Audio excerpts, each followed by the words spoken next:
Hey guys, so I am getting ready to peel an egg. I know we were talking about it just a while ago on Facebook, and I've watched a lot of these recipe videos and how they are using boiled eggs, and they are peeling the eggs with their fingers. Not that it's a bad thing, but it's just one of those things that I think that I don't know, it just kind of gets on my nerves.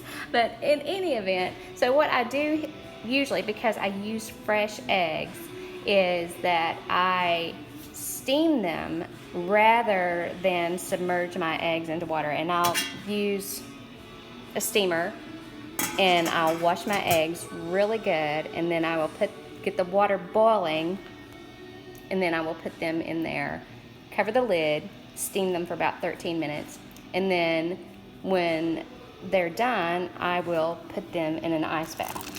It's the easiest way to, because if you've used fresh eggs before and you've tried to peel them, you know that it's almost impossible to peel an egg because it will stick to the shell and it will be an awful mess. So this is what I do, and this is how I peel an egg using a spoon. Okay, so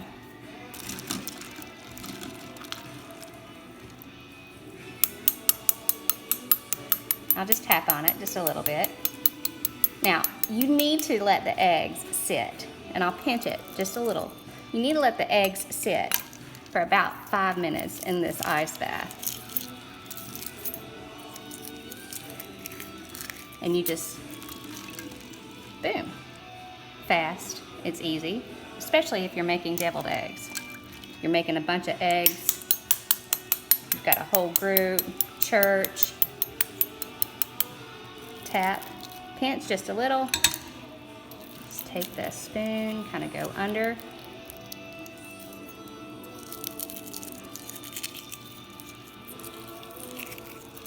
So you don't have to use your fingers. And guess what, Juanita Shelton, you said that you don't like for the eggshells to be in or get into whatever recipe that you're using, and this is a really good way to ensure that there are no eggshells on the egg.